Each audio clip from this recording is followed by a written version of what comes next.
send tweet. There we go. Welcome to IT Live, presented by Academy Sports and Outdoors. I'm Joe Cook, got Justin Wells, got Ian Boyd. It's another Thursday, another great day to talk Texas football. We're glad you are here with us to do it. Make sure you like this video. Make sure you subscribe to the channel. Got a lot of great things going on here. Our last video that we uploaded was Eric and I talking about Monday and Tuesday's practice. So lots of great inside intel here. But of course, there's also great inside intel over at Inside Texas. All the inside intel. Join for $1. You'll get all the team information, all the recruiting insight. Still got a couple recruitments to check in on, so don't miss that. All the analysis as we get ready for the season. We're going to talk a little bit about what Ian wrote today. And of course, a fantastic community you are going to want to be a part of. And of course, your Inside Texas membership starts at just $1 for the first week. And we'll throw in a complimentary year of access to the Athletic as well. And then On3 announced today, Ross Dellinger, who may be the guy when it comes to writing about college football these days on a national level. He is going to be contributing to On3 as well. So your On3 subscription, your Inside Texas subscription will get you so much. Make sure you go sign up. It is the first link in the description below. And of course, by Paul Wadlington's Thinking Texas Football, every position, every player, every opponent, every SEC team, the landscape of college football, a look at the 2025 class from our guy, Eric Naline. I don't know about y'all, but I usually save this for first game travel or night before the first game because you can digest it really fast. It's a great piece in that it's not just very in-depth, but it's not like a 400-page book. It's awesome. This is how you get ready for the season, how I get ready for the season every year, and it informs how I write about the team, to be honest. So go buy it. It's in our description as well, and it is well worth the money. All over whatever digital reader, and you can get a print version of it too. But Ian, we'll talk a little bit about a guy who's going to be throwing deep passes and who he's going to be throwing those deep passes to. But got to talk about him as a prospect, as a part of the Texas football program, kind of the topic that popped up. I like Texas Monthly. I've been reading Texas Monthly for a while. It's always funny to see what sports stories they get involved in. They've had Mac on the cover. They've had Colt on the cover. I think they had Vince on it. They did have Vince on it. They had Sam Ellinger. On Texas Monthly? Man, I got to find that one. Maybe that was Dave Campbell's. That was Dave Campbell's. They hold similar esteem on in 2019, but yeah, they should have. They should have. Yeah, you're right, because there it is. I got a stack of those things. But Texas Monthly spoke with was writer S.C. Gwynn in a Texas Monthly way, to be sure. Spoke with members of the Manning Circle, Nelson Stewart, his old head coach at Isidore Newman, Archie Cooper, even quoted some stuff that Arch had said at press conferences, some stuff Jahdae Barron said at the Combine, some stuff his brother Hyde said on our friend Brad Kellner's Texas Sports Unlimited channel. And the main piece that Texas fans really wanted to know was about 1, 2, 3, 4, 5, 6, 7, 8, 9, 10 words. They're highlighted on your screen.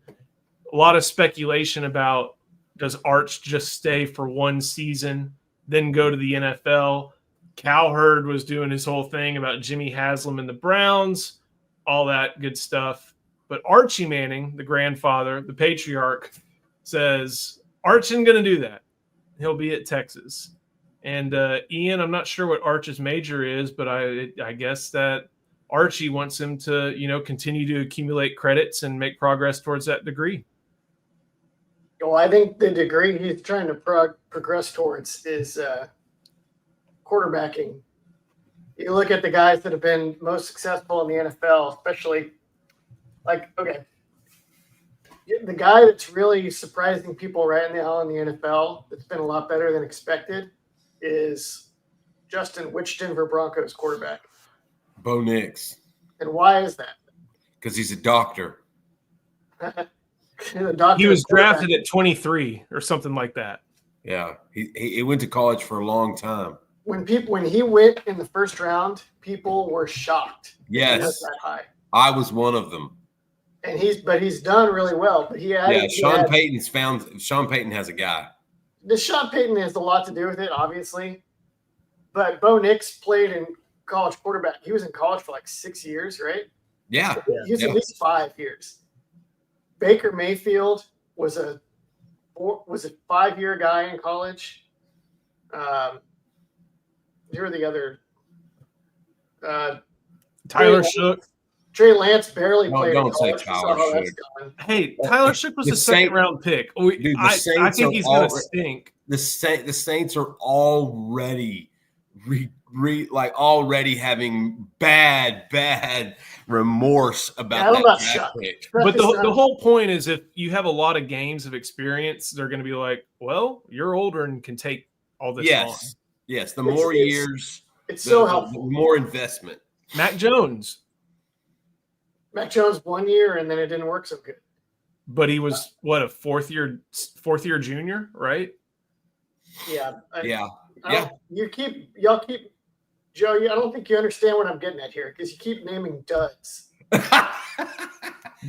That's the last time we talk about Tyler on this show. That kid is terrible, like horrible. The epitome of how bad last year's quarterback draft was. But Ewers is a starter in Miami right now, and you're talking about Tyler in the second round. That's true. But Ian, about experience and how it helps.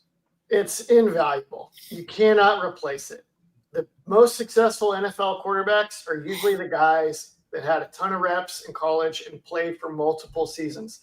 If you're like new to football and you're thinking, I'm going to be drafted in the first round, I got to go get that guaranteed money, then you just want to get into the draft as quickly as possible. But if you're the Mannings and you run an empire, you don't have that short-term mindset. You can have a longer term. It's about the second contract. It's about the third contract. When you start making, I don't know, whatever NFL quarterbacks will make by then, $1 billion or whatever, right? And equity. And you're willing to risk short-term losses because the Mannings are going to be fine no matter what. So they always have a different perspective. They always play the long game. And he has every reason to get 2 years starting in college before he goes pro. Not just because of what it could do for the draft order, but for what it could do for him when he's actually in the NFL. It means he's seen the defenses a time or two extra, and they're going to be different defenses. But it means he's made the throw a time or two again. And Justin, I think we were talking about this a little bit. There's a very common stigma about quarterback dads, and I think at Texas you've kind of seen. And I'm not going to definitely not naming anybody because we've been doing this for 15 years now. You see the full gamut. You see in not just covering right, you Texas. see it, it's not just at quarterback. Right. And it's not just covering Texas, it's just paying attention to the sport as a whole. You see quarterback dads make more waves than the quarterback. And I don't know, we are definitely not accusing Cooper of being that. And he, by all indications, Cooper has not been bad quarterback dad at all. Not in the slightest. He is so hands off, Joe. But Archie coming out and saying this, the quarterback grandfather, it's very different. And I'm 100% not saying this is a bad thing, but this is just kind of the different game you're playing when you're dealing with a Manning. It is. And it's us as a whole, we have probably got this question more than anything in the last few years. Where's Arch transferring to? Where's he leaving? Where's he going? I've had that question religiously for 2 years. Stuart Mandel, right? And it's like, buddy, I try to explain it like they're different, okay? They're just different. And I tell you, a great example was Michael Taft at the Texas Ex's scholarship dinner. Someone asked him about Arch, and him and Arch are really close friends. They're both part of the leadership in this year's team. And and I'd said before, transfer, they don't even understand that word. Like, that's not even in their vocabulary. This family operates at a different level than other people. We have seen that armchair quarterback dad. We've seen that, and it's at every sport, every position. Quarterback, it's probably worse than others, obviously. But, yeah, I mean, there's a little bit of that anywhere and everywhere. But, guys, just understand the Mannings do – people in society are so used to self-gratification right now, they don't get that that's not a mindset in their home. They're not cashing a lottery ticket today or tomorrow. They're waiting for 5 or 10 years from now. Like they play the long game, and people just they can't wrap their heads around that. What? No one's going to pass up all this money to do this. Yes, there are people that will pass up the money to do other things, to achieve other goals. It's not all about the money. And so that's what's unique about this family. We learned that going and visiting New Orleans as much as I did and getting to know Nelson Stewart really well and that family really well. They just operate on a different level. It's very unique. It's very candid, and it's very transparent. Like they just know how to talk. They know how to say things. They're a fun bunch to be around.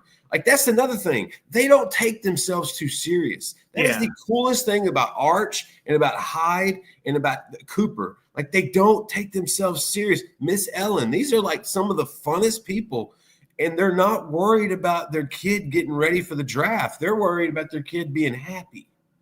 And I think that's also a microcosm of Texas. There's a lot of players at Texas that are like that. Ryan Wingo is like that. They just enjoy being there. And so, Arch Manning people are predetermined. They think, well, you got to leave. The money's there. What if he gets hurt? They've got a bigger grand scheme of things. I like Ian's thing that he talked about earlier was the king, the king and his son right beside him in those meetings. Like they run this thing like a professional operation, and they will continue to do that as Arch is the bridge to continue all of the philanthropy that they're known for. They've got a medical center in New Orleans. They got a children's hospital. Like, this is a bigger thing than just Archibald Manning. Arch is Paul Atreides. He's in all the Duke's meetings. Careful Benny Gesserit breeding to produce the chosen one. Oh my God, dude. He's on Arrakis. He's not going anywhere. So you're saying he's going to be playing for the Atlanta Falcons then? In 2 years, he will take the jihad globally from Atlanta. Oh my God! Oh man, I cannot. Could you imagine a Manning in an Atlanta Falcons uniform? You talk about afflictions that have hit the city of New Orleans. Like, that would be one. I'm not sure that they could like Carolina, whatever, Tampa Bay, whatever. I even joked with Arch at SEC Media Days, like, this is an NFC South thing, isn't it? Like, it feels weird to be in the city. It's like, yeah, I'm a New Orleans guy, and coming to Atlanta is a little weird. Part of me hopes that happens. Michael Penix is the quarterback in Atlanta for the next 8 years. That means that would mean a flame out for Penix, and I don't see that taking place. I do think the Cowboys may be the one. The Mannings aren't going to let him go to Dallas. Not unless Jerry dies. I would hope too many years. There's also too many years on Dak's contract. Yeah, Dak's got another 200 something million for till 2029, 2030 or whatever. Just like Eli didn't go play for the Chargers, Arch is not going to play with the Cowboys. If you can get, not going to happen. Now, God forbid something happened to Jerry Jones. He passed away. New management comes in. Steven? Hey, no. Steven might need to be in that casket with him. Like, it's got to be people that understand football. It can't be the family. It's got to be people that understand the sport of football. You're already in fantasy land going from this point on. The Jones understand marketing, and I think Jerry would be willing to cough up some dough to have a name like Manning associated with the Dallas Cowboys. Every NFL franchise would be willing to do that. Jerry doesn't understand it's Thursday, Ian. You're talking about like an 84-year-old elder abuse person right now. He doesn't know where he's at. He's ready for his next shot. B12, 10, 9, 15. Like, that guy is clueless, and he's been penny pinching for years. I'm telling you, New Orleans is where that kid's going to wind up. That's going to happen. Maybe Tyler Shuck was a tank operation. Tyler Shuck was a mistake from the start. Second round? Oh, my God. The draft last year for quarterbacks was off the charts, off the rails, goofy, okay?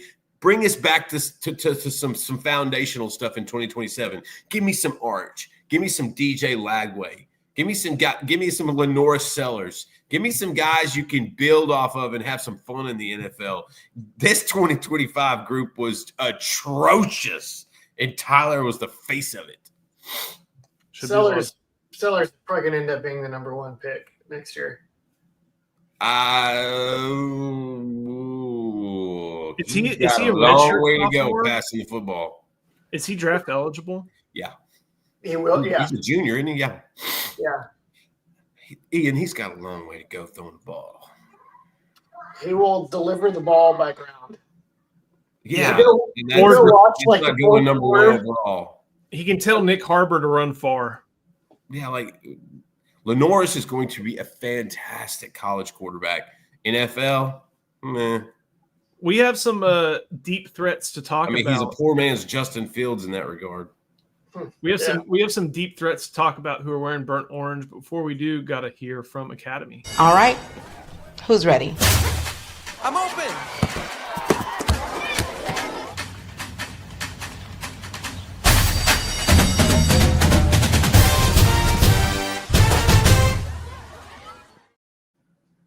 All right. Ian, Arch throws bombs. Let's go ahead and establish that. I know you probably talked about that with Homer on Wednesday. And you mentioned just a little bit above in this article that if you can put a dynamic player in the slot, and they're probably going to be able to find work, whether that's in the virtual college football 26 world or if it's in the real world. But throwing it deep, yeah, speed helps. It takes a little bit more.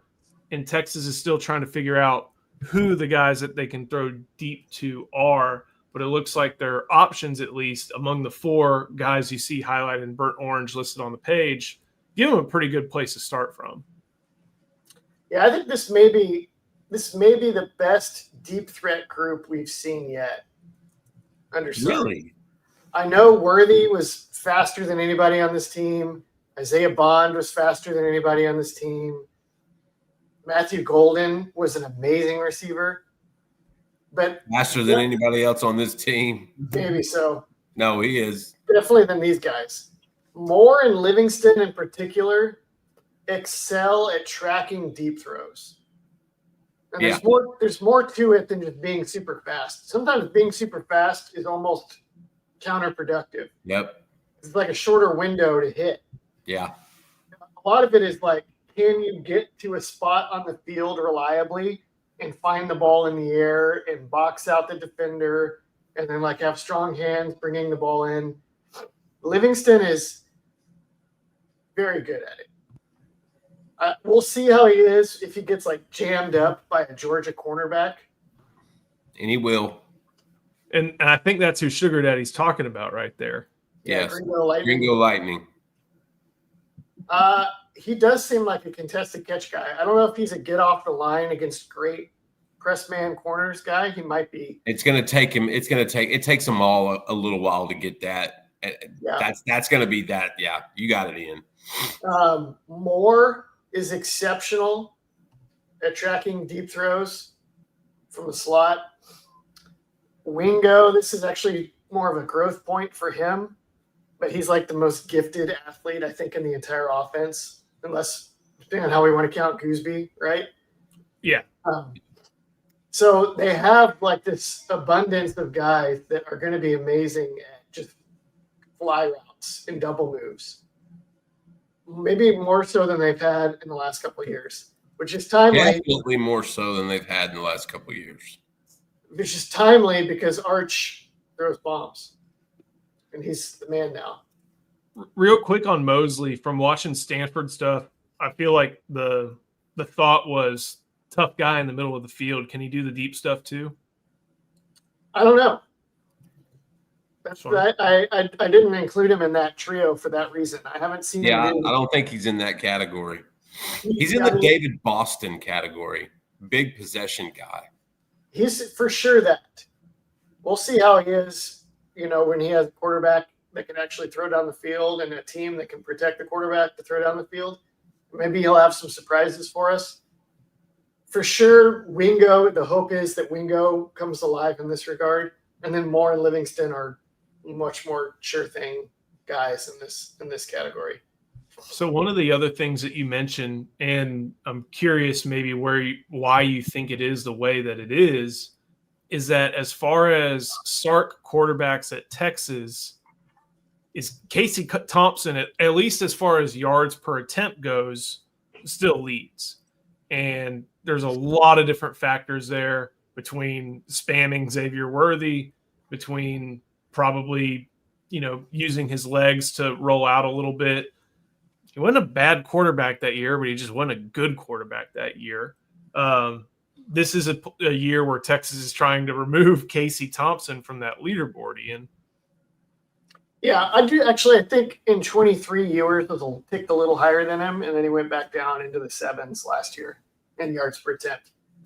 But Casey was pretty good at it. Casey was actually specifically good at these non-play action spread passing bombs, where you spread the field and you get somebody matched up on someone that can't run with them, and you run and you have like 4 guys out in patterns, and then you have one particular guy isolated on like a safety or a linebacker or something, and you take the shot to that guy.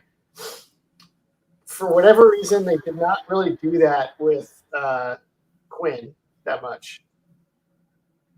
And they did do it quite a bit with Arch when he played last year. And we have 2 examples here.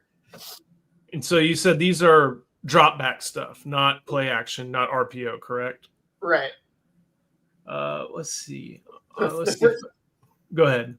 The first one is, it looks like a shallow cross, but the guy on bottom that's closest to the line, that's a receiver, is Jonte Cook. Let me see if I can pull it up in its own screen. I may not be able to. He's got no one in front of him. Syracuse wide receiver Jonte. Yes, Syracuse receiver Jonte Cook. Who is doing very well, by the way. Rooting for that kid. That's not surprising, honestly. Here we go. All right. So Jonte right there. Yeah. Bond right there. I don't know. It doesn't really matter. The other one's on the bottom. It's Jonte, 3x1s. So there's 3 receivers on the bottom and then the 1 tight end, right? Yeah. Okay. They have like a shallow dig combination looking play with the tight end and Jonte. But then Jonte instead just bolts down the field vertically. So they present it like it's going to be this progression pass. It fools the defense, and then Cook just takes off, and Manning lets it rip. So these kinds of shots are the quarterback doesn't turn his back to the defense like on play action. It's much faster developing, and it's all about spread him out, find the bum, make him turn and run. And it's hard to tell maybe on this frame, but he nails him in the hands, and Cook just dropped it. Oh no, it was remember. It was a biscuit in the basket, Yeah. fellas. And that safety right there, he was probably in between the hash and the numbers to start, correct? Maybe. I mean, it looks like that's where he's running from. I can't tell where. Is that the corner that ends up? I don't think so. It's hard to tell. I could find it on all 22 later, but Yeah. a lot of time to help you now.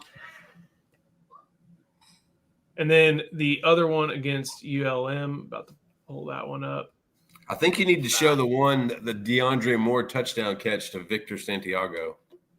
That was a good one. I'll get to that one in just a sec. Let me get this one up from ULM. Oh, I remember watching this live and not being sure if it was a good decision or not. And it turned out to be okay, but Ian, walk me through why this from a drop back scheme, real quick. Gunnar Helm's right there. You have Jonte. You have, I'm guessing, Golden. You've got Bond. You've got a too high look. And we'll see what they do with it. But then it's just dropping back and passing. This one is awesome because it's a dig post, dig route on the inside, post outside. When the dig route goes vertical against too high, the safety has to cover it. And that means the safety cannot help on the post route that comes open behind it. So that's the corner trailing him right there? No. Yeah. Yes. Because the safety abandoned or didn't abandon, but just had to cover. Whenever you'll see it in the middle of the field. I guess it's Jonte. Yeah. And they'll veer right. And that's what the safety has to cover. That play took their safety off of the screen. Yeah. Yeah. That's an impressive. That was a dialed up play right there. Because if that's the corner, that safety's not even on the screen, guys.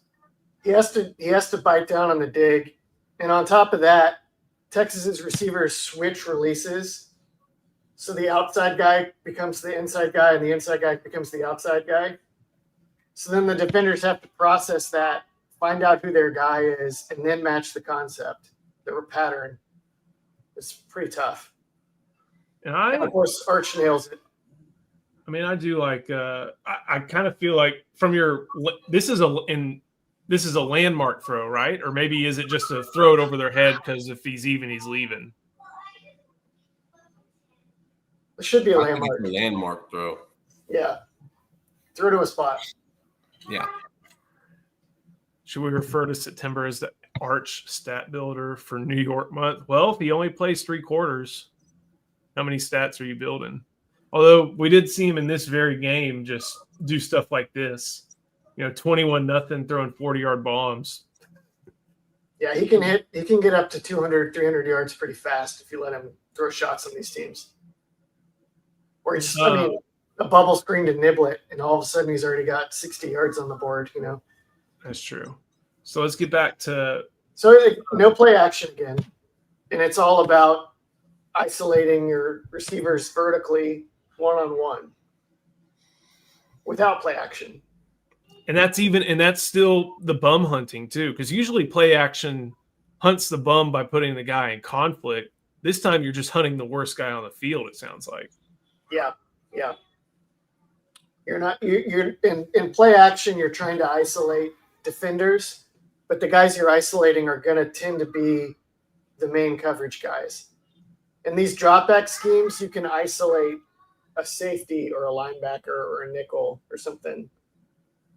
So this is one of the schemes that you highlight as maybe being usable this year, especially with someone like Andrews at tight end.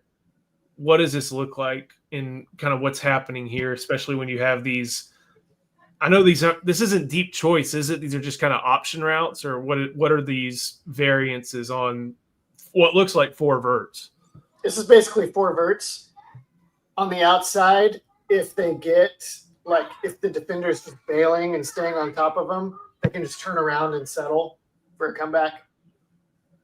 So think like a Crabtree on that famous play. No, thanks. That was one of these, and he had a corner over the top, so they threw it, and he came back for it, and then, I don't know, they missed the tackle. We all remember. But you get the outside, you get the outside go or come back. You get one guy that gets to the opposite seam at H, and you have the X, and he runs what's called a bender or a seam read in this version of 4 verticals. And it's basically, if the guy's outside of you, run a post. If he stays inside of you, run a slot fade. You basically just go where the defender isn't. This is that Quinn Ewers with John Gruden we run plays, not drawings thing. Because he talked about this in that fade or that seam route to Gunnar Helm from the Clemson game. He's like, he's supposed to do this, and he threw it right over RJ Mickens. Like this, I don't think it was 4 verts, but it was something like this where you're watching what the defender does in order to know what route you run. And sometimes the defender doesn't know what he's doing, and you just have to run your route. This might have been something like this. I know what you're talking about, but I don't remember specifically what they were running there. This one from how do they pick a spot in the middle of the game that can be anywhere on the field? That's true, but if your route were so think of the first Xavier Worthy touchdown catch, the deep pass versus Bama. Like, if it works right, Xavier Worthy's one-on-one with a safety because Jonte Cook cuts in and that defender follows him, and then Xavier Worthy just runs past the safety. When you see stuff like that works, and you see a defender react a certain way, you know, like, okay, this is open, and you throw it to where the receiver knows he's supposed to be, the quarterback thinks the receiver is supposed to be. Interceptions can result from when guys, they make wrong guesses or wrong choices, I guess, more likely, because they don't want them guessing. When the ball is errant, when someone poaches, as Ian, you wrote about yesterday. But like, these plays are designed to find and force defenders to go into a certain area, and you're finding the guy who's open in the area that's not covered, and you know where that place is. That's why there's a route tree. You know, when you have a route tree, yeah, you're throwing to a guy, but if you're running I don't know the tree, that's the problem. But if you're throwing to a spot on the tree based off what the defense gives you. So throwing to a spot it sounds kind of reductive, but that's kind of what all this is. Yeah, you're reading what the defense does, but what the defense does dictates what areas of grass are open. And that's why it looks like that. Yeah. So the quarterback reads the coverage and he knows which route to throw, and he's throwing that route to the same spot every time, or as close as he can get. On most of them. On this, like that seam read by the X here, you're kind of throwing him open a little more. Yeah. Yeah. If you're throwing like a post, usually you're throwing to a spot, and it's like, this is the spot we're trying to get to. So then you have another play pop up, and again, another drop back passing look where formation into the boundary kind of forces the defense to look a little different, and it lightened things up there on the field side of everything. Yep. So again, Sark loves these wheel routes, and sometimes all the wheel routes do is make the defense have to figure out on the fly, like who's got who. Do the nickel on the corner switch receivers, or does the nickel try to chase the Z around on that wheel? And when the free safety sees all that, he's got to figure out, who am I supposed to help on? What am I responsible for? All that's going on. And then you bring say that H is DeAndre Moore. You bring this fast guy from the other side of the field, and they're worried about all this, the post and the wheel, and all of a sudden DeAndre Moore is running into the vacated space wide open. Boom. Yeah. What do you think, Justin? I think you're right, Ian. Yeah. As usual. Yeah. I'm thinking of what you're using it when you were using the term earlier, throw the route. I mean, throw them open. I'm reminded about Troy Aikman.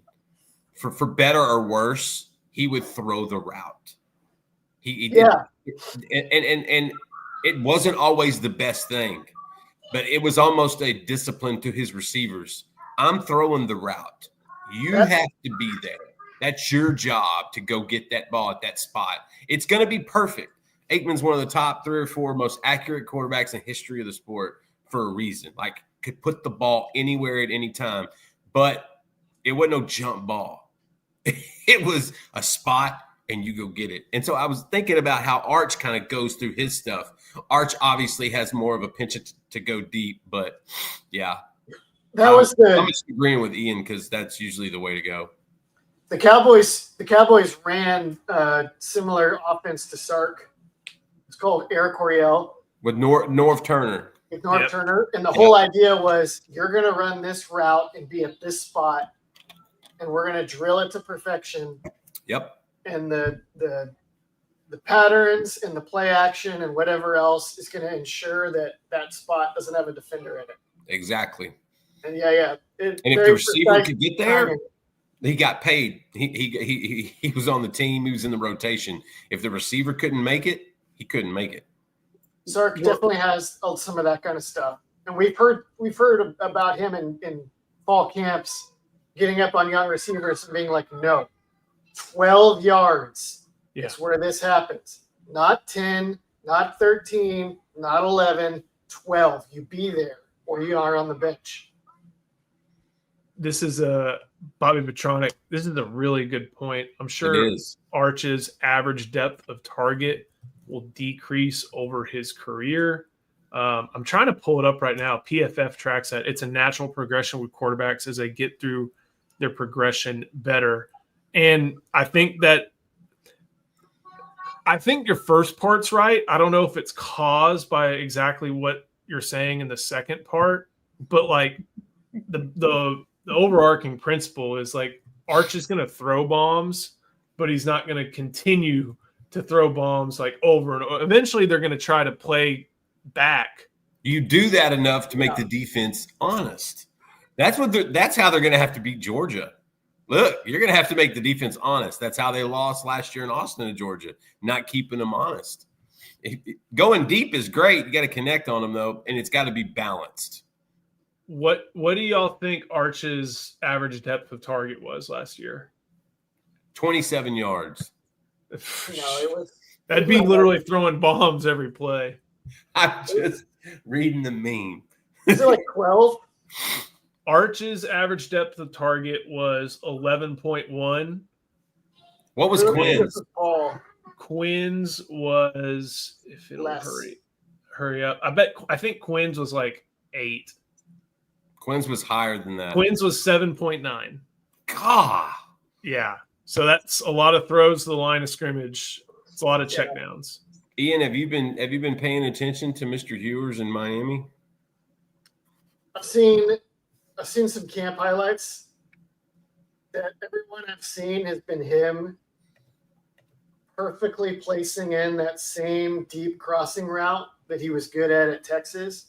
And then McDaniel. This is why we were like, if he's going to end up anywhere, you kind of want it to be with like a McDaniel or Shanahan. And it happened. And that's very good. Now, Texas teams eventually realized if we just sell out to stop that route and make him do something else, the NFL is going to. We'll let the Yale graduate McDaniel figure that out. It might work out. This is the place. It may very well work out. The Leroy Jenkins heave is an easy safety valve for young quarterbacks. And like, no one wants turnovers, but if you're going to turn the ball over, an arm punt is fine. Of ways to turn the ball over, just arm punt it. I think if you had to pick your poison, that's the one you're picking. Connor was showing me this thing that we were arguing about it, where he was saying that on third downs, interceptions are better than sacks. Yes, 100%. Yeah. It's 25 yards. The difference in 30 or 40 yards of field position. Well, third down, so it's hopefully not that because you still can punt it. But he was saying like the study said that sacks were worse than interceptions, and I was like, sacks are not worse than interceptions. But in the specific context of third down, apparently, just for the reason you guys immediately intuited.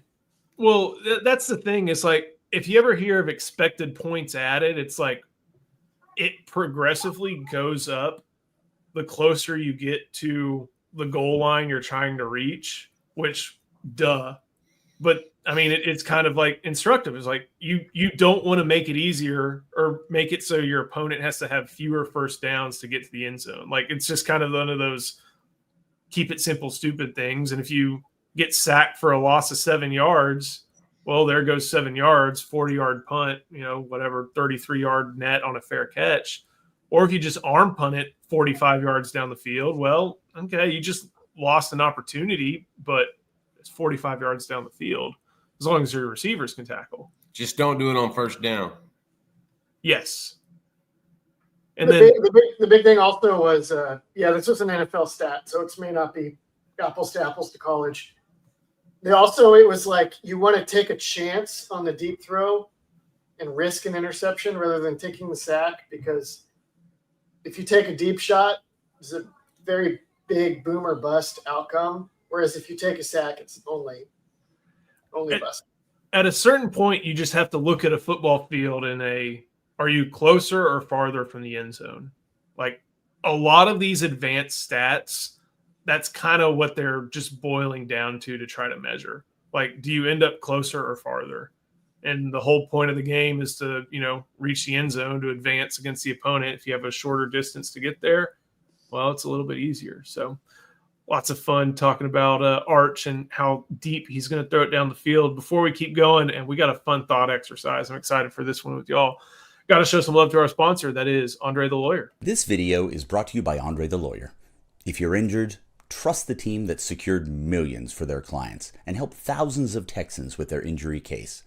Car wrecks, slip and falls, 18-wheeler accidents, on-the-job injuries, and wrongful deaths. Don't let insurance tell you what your claim is worth. Hire Andre the Lawyer to fight for you. Principal office is in Dallas, but they serve Texans throughout the state. So don't wait and call Andre the Lawyer today at 214-444-8808. That's 214-444-8808. The contact information is in the description.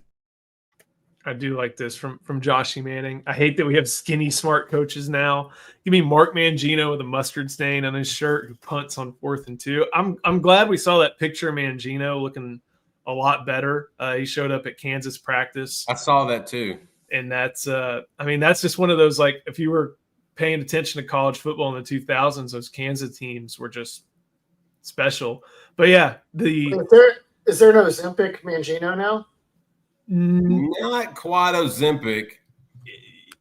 Not yet. But Not he does Pilot. look a lot better. Ian will understand this one. Not quite Pilot yet. More Super Tramp.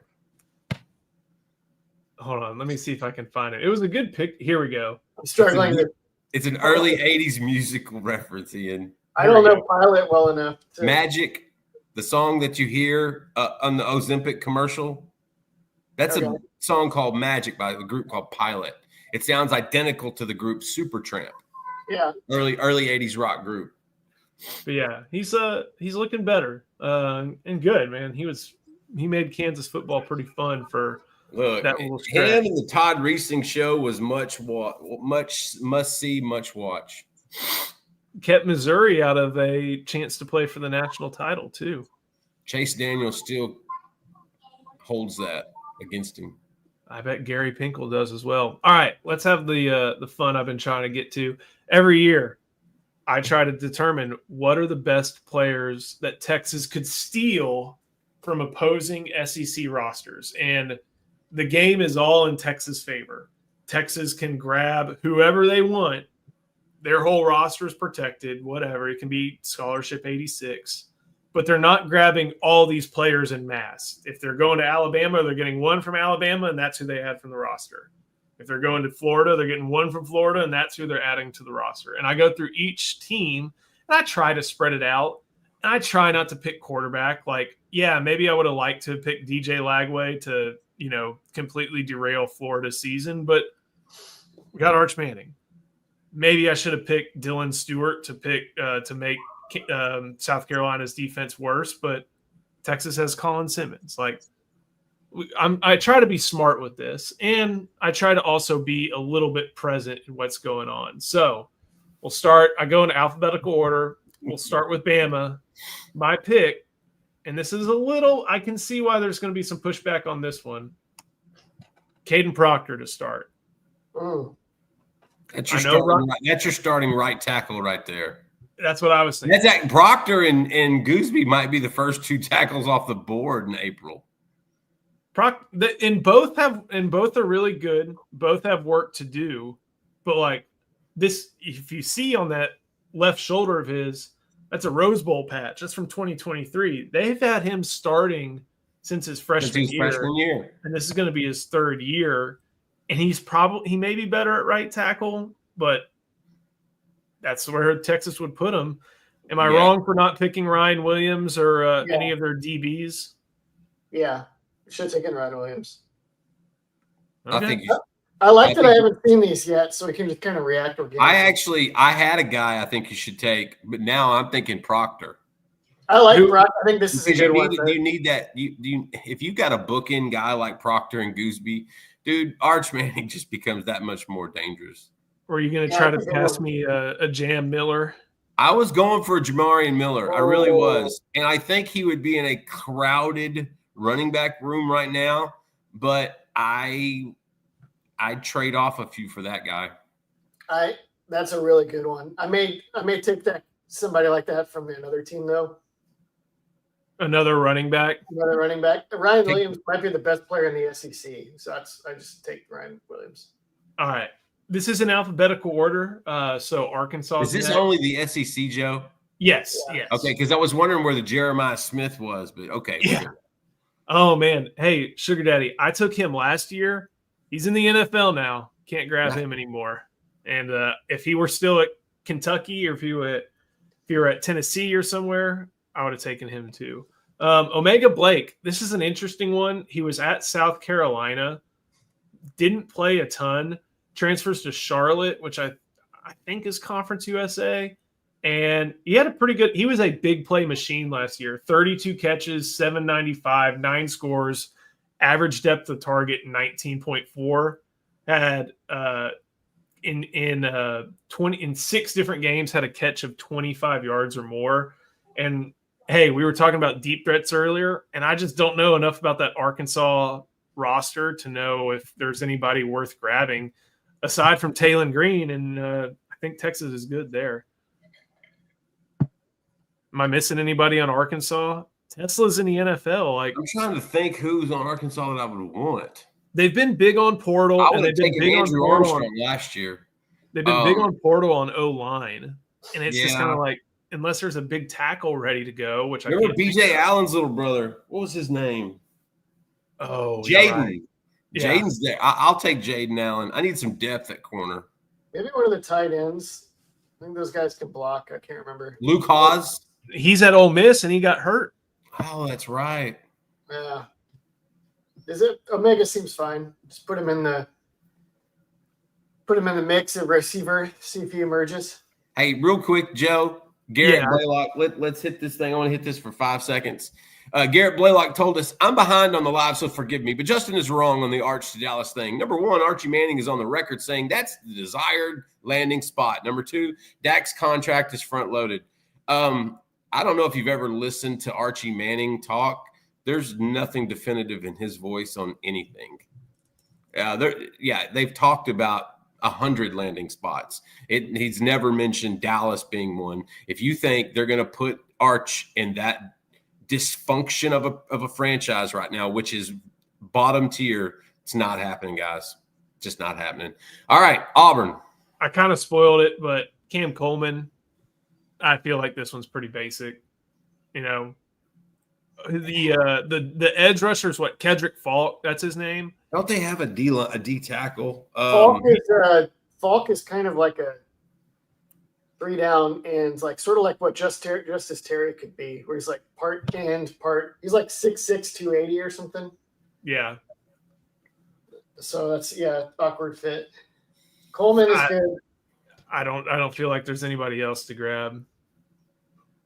No. He only had 598. He was hurt a lot last year. He was hurt. Yeah. And inconsistent quarterback play. That's true. Peyton Thorne is. He's Peyton Thorne. Exactly. Bless all right. His Florida is next. From the last couple days, I'd be scouring every roster for coverage defensive backs to play nickel for Texas. So I'm curious if you found any of those. God. Well, get off on that. Texas is at 85 scholarships now with Marshall Landwehr. So Ian's about to drive this. What's the point of this exercise? For fun. Yeah, but are you telling me you didn't pick a nickel from any team? We'll keep going. We could find one. He better have. All right, here's how I go with for Florida. I know they have good You're running going to back. say Darius Robinson. No. Best center in the country. Yeah, that's great. He's a fifth-year guy. He is the reason. He is like proof positive of all the efforts made into investing in the roster instead of firing Billy Napier. Like, he could have gone to the NFL, fifth year. And I like Cole Hudson, but what if you put Cole Hudson at left guard and you had this guy at center?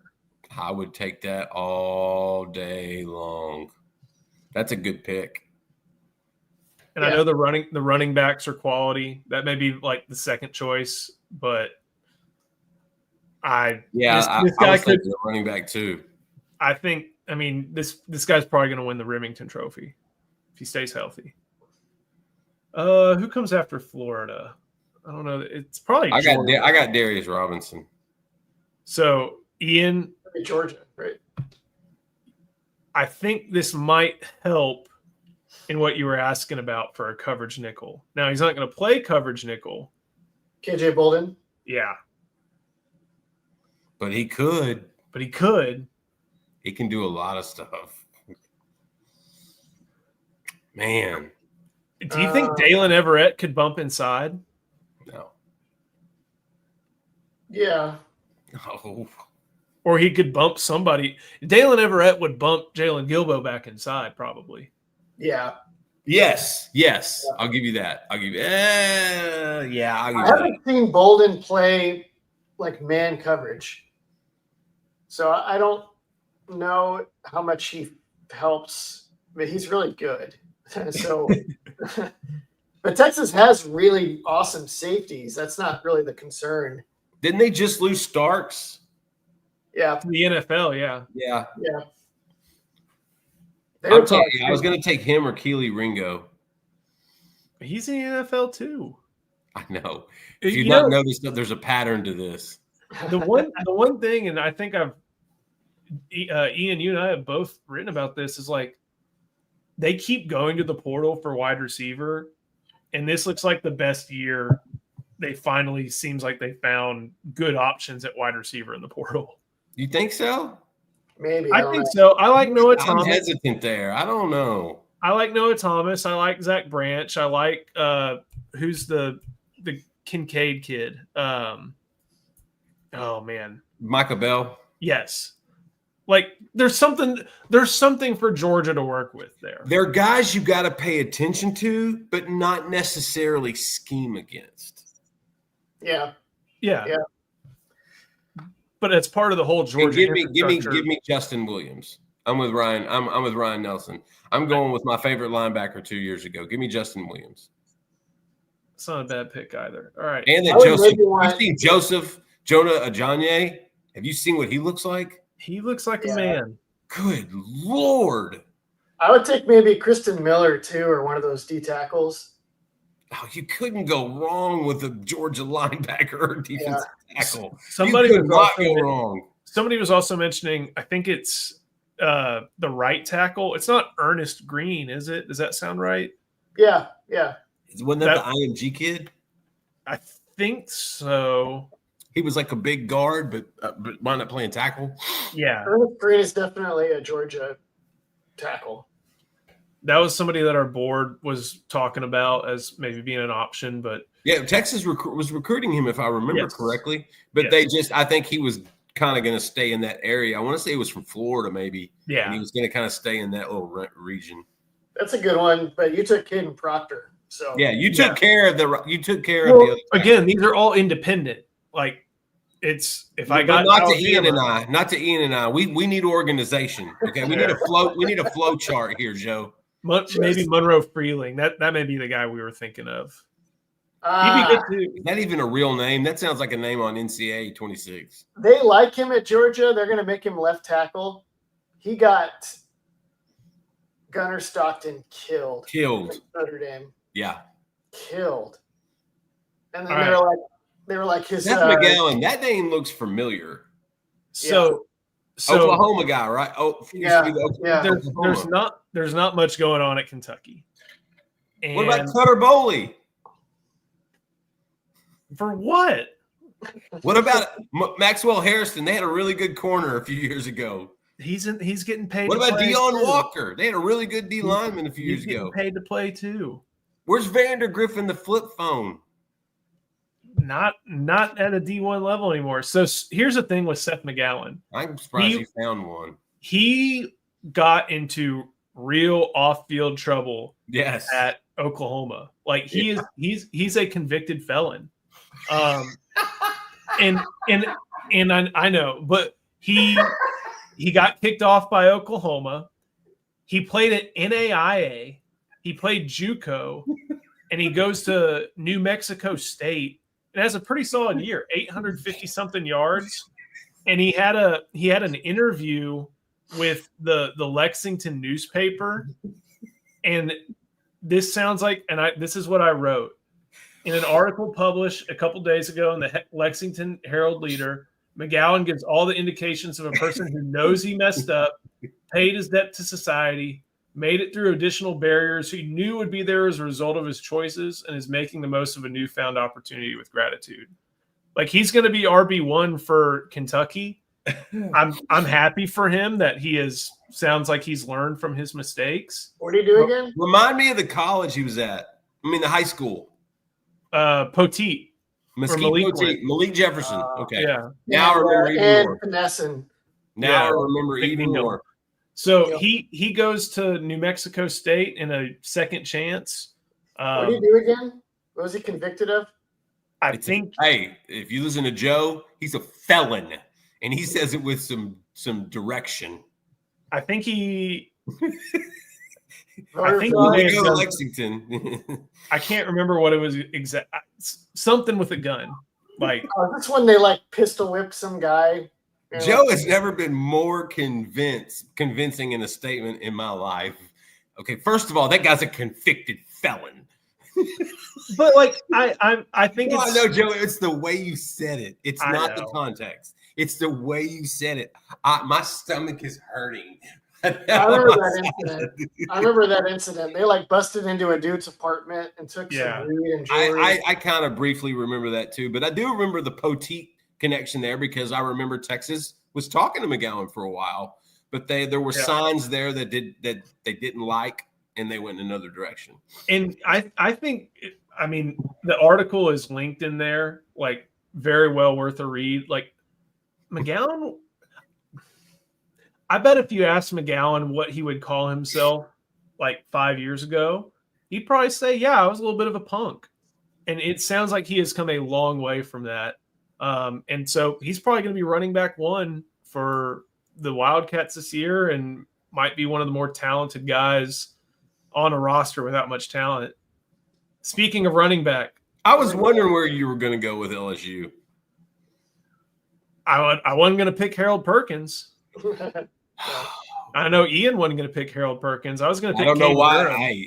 You can't go wrong with Zion Williams.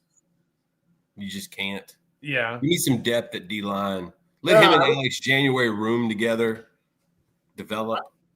I would take Durham second. My number one would be Dominic McKinley, who I think may be about to break out and dominate at D tackle. Remember him in recruiting, Justin? I remember him very well in recruiting, and that's why I'm not saying a whole lot. As long as him and McGowan don't get caught somewhere, he could be really, really special at D-line. He does. I'll agree with that. Unbelievable upside and special. Doesn't LSU have the kid that got ran over? I think that's him. That wasn't Darius McKinley, was it? I thought that was another defensive. No, it's Dominic. Dominic. Dominic. Was that? I didn't think that was Dominic. I thought that was another guy. That was another guy. I want the guy that got ran over by an Escalade and got up and walked off. That sounds like a McKinley thing, though. Walked away. Did you ever see that film? Yes, it's scary. I'll see if I can find honest it. to God, make your heart stop, kind of oh my God, that guy just got killed. And the guy walked up and he started walking off like he didn't just get run over. It's okay, man. Sit down. It's good. He's like, oh, It's like, no. Just calm down. You're okay. Oh, who was I want that guy on my team. It was Quincy Wiggins. Thank you. I knew it wasn't. It was one of the guys at Texas. Actually, remember Texas and Wiggins were him hauling the last month of that recruitment. I think they were trying to flip him late. Yeah. There was a lot of recruitment there. And Quincy was a big kid. I remember seeing Quincy. He was a big kid. An Escalade runs over him, and the Escalade had more damage. I don't know. A kid broke his arm. But yeah, it took out the front panel of a freaking Buick or a Cadillac. I mean, come on, man. That's a man. Caden Durham, pretty good weapon, though, right? Oh, the fastest guy in this bunch. That's true. I'm still taking Zion Williams. I struggled with who to pick from Ole Miss. And I know that Sunturn Perkins is a little bit like Harold and that, like, all right, just go play defense and not really have a position. But it feels like he did it better last year. Yeah. Yes. There's so many portal guys there that intrigue me. But this was a homegrown guy. Oh, that's right. You're right. I bet Ole Miss has a defensive back. I would want to take. I would take Lane Kiffin's black book. I think his playbook. I kind of like Kiffin's playbook, maybe even more than Sark's. It's a little more varied.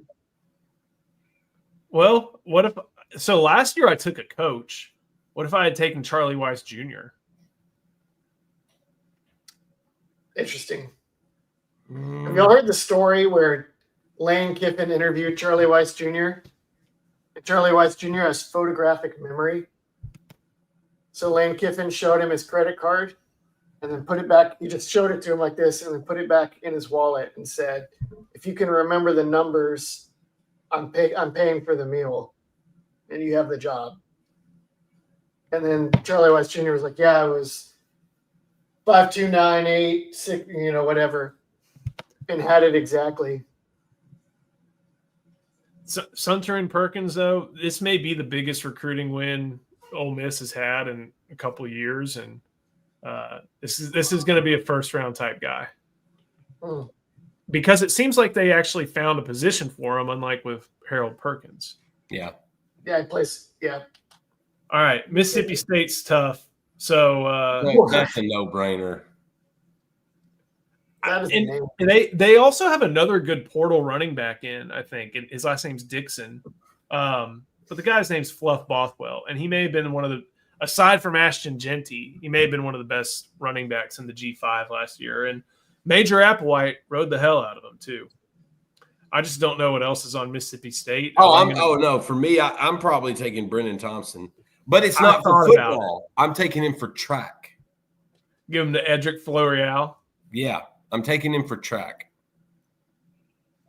Wait a minute. Just wait a minute. Missouri, Caden Green. I know he's playing guard now, but that dude has turned into a freaking man. He's still a really great player. He now is. That Luther Burden's in the NFL, I don't know who to pick. Like, I'm not picking Bo Prubula. Like, who? I don't know who else is on Mizzou's roster, but it doesn't really matter because they play a weak-ass schedule. Oh, this is a good one. Yeah, Ahmad Hardy, who went from ULM to Missouri. That's a good pick. I didn't realize he was up there. I forgot that too. Yeah, I like that one. The Schadenfreude would be him going from Oklahoma to Missouri to Texas, though. Like that'd be the thing that would make it. That alone is worth. That'd be hilarious. But he's a guy who's probably going to end up on a all SEC team. But I do like that Ahmad Hardy pick. He's probably going in the first round. We are hearing good things about Neto in fall camp, though. That's true. Especially the last 4 practices, fellas. Neto, once the pads came on, Neto kind of flipped a switch. I like to think it's because we goaded him by making him a question mark all offseason. He took it personal, and he's reading Inside Texas, and he's like, "I'm gonna show them." That's exactly what happened. Ian, I bet we're responsible. We get credit. Ian, I bet you will push back on this, but I just didn't know who to pick.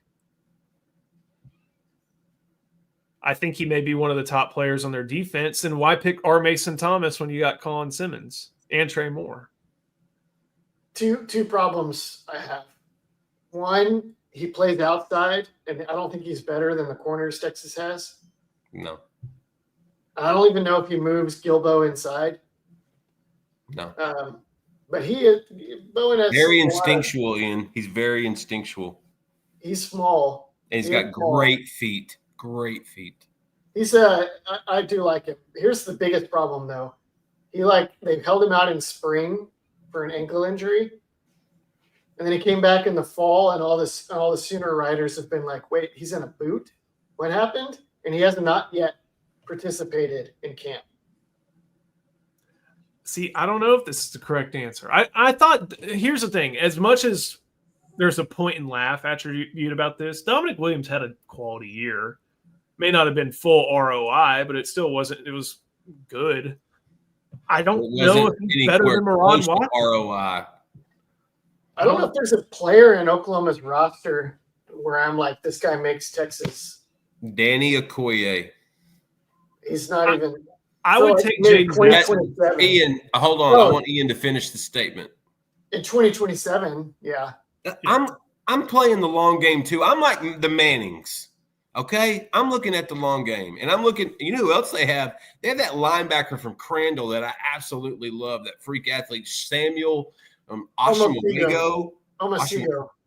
Let me tell you, that's another guy. Look, they're stacking some freakishly great defensive guys with him and Okoye. However, Venable gets those guys lined up is another thing entirely. But there's some guys there that I wouldn't mind taking a chance on. I saw the Sugarcane Daddy had Jaden Jackson. Jaden, the football player, yes. Everything else that comes with it, no.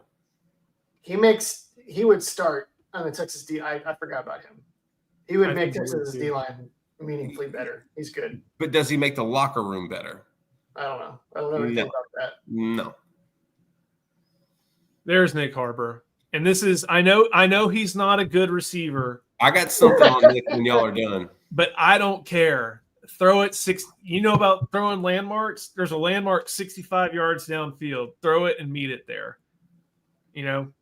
I would take Sellers and have a Wildcat package. Take Dylan Stewart and move him to middle linebacker.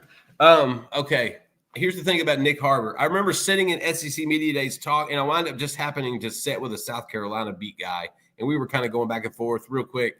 Nick Harbor was the name that comes up, and he's like, you know, if they can ever find a spot for him, a role, he's going to thrive. He wants to be a receiver. He probably should be on defense. Blah blah blah blah. It goes back and forth.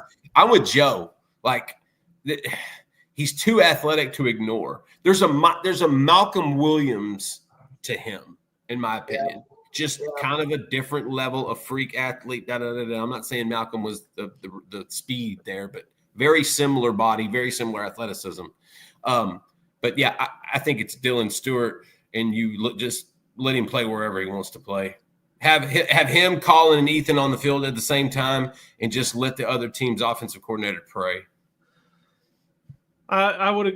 Dylan Stewart's probably the right call, but like. And if something happens to Arch and Trey Owens, give me Lenore Sellers. Yeah, I would take a top. You can win some games with that guy. Like I said, go watch Sellers in the fourth quarter versus Clemson last year. And it looks like Vince Young. Yeah. Yeah. There was a few of those. Yeah, he was unreal. And it's not just the visual Vince Young. He's got some of those intangibles that Vince had as well, where guys rally around him, and his stamina gets better as the game goes along. Like there's some similarities there.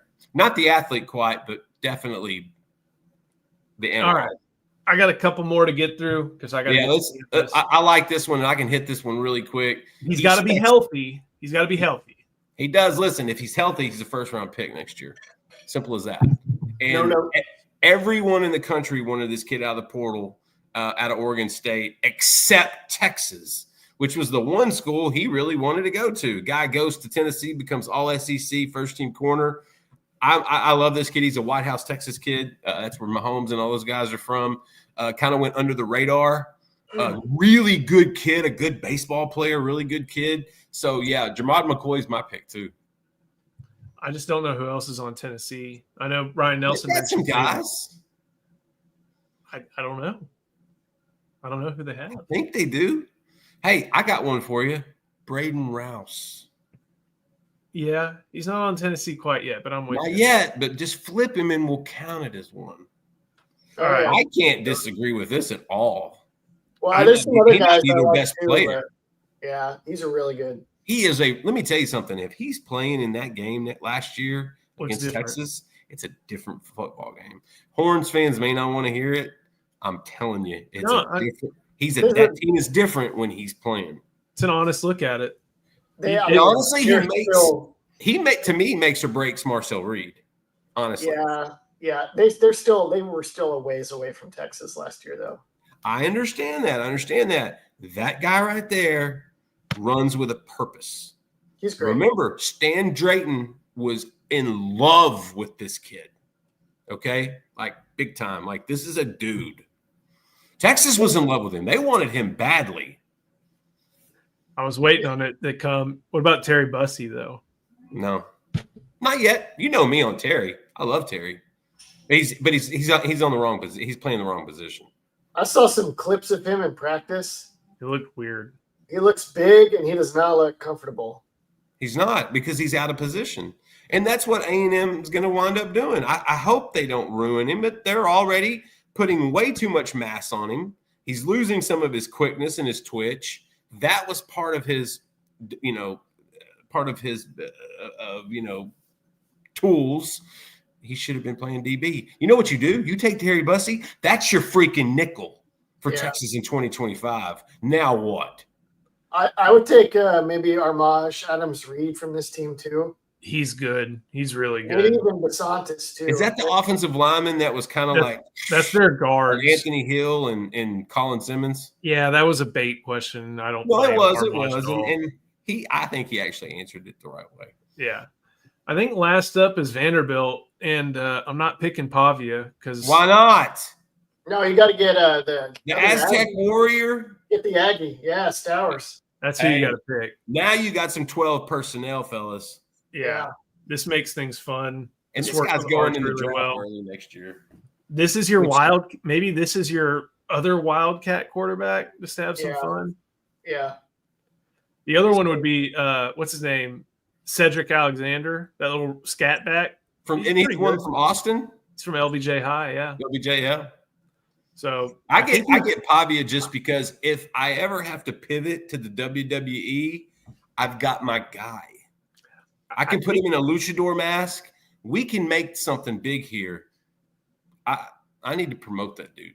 I think Alexander is the all-time leading rusher in the history of AISD. So he's just 5'8". That's the only thing. Other than that, he's pretty dang good back and works in a good system. So should be a lot of fun.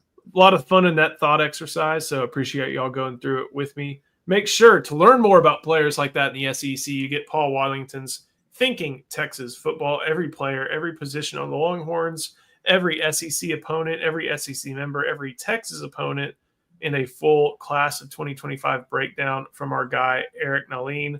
Also, now is a great time to sign up for Inside Texas. Join for $1. Get the best Texas Longhorns recruiting team and full coverage. Join the best community. And, of course, sign up for Inside Texas today. $1 for your first week plus a complimentary year of access to the Athletic included. You're not going to want to miss out on that. Hey, Joe, David Williams gave me something to walk out on. Terry Bussey might be the closest comparison to Ramonce Taylor over recruit from the state of Texas since Taylor was playing at Texas. There are some similarities there, but there's one big thing that's different. Ramonce Taylor had a level of suddenness that Terry Bussey doesn't have. It just doesn't have that. And that needs that. Look, they're similar. Terry Bussey could do a nice little dunk in the middle of a game, going down the lane. Ramonce Taylor was doing 360s through his legs in warmups.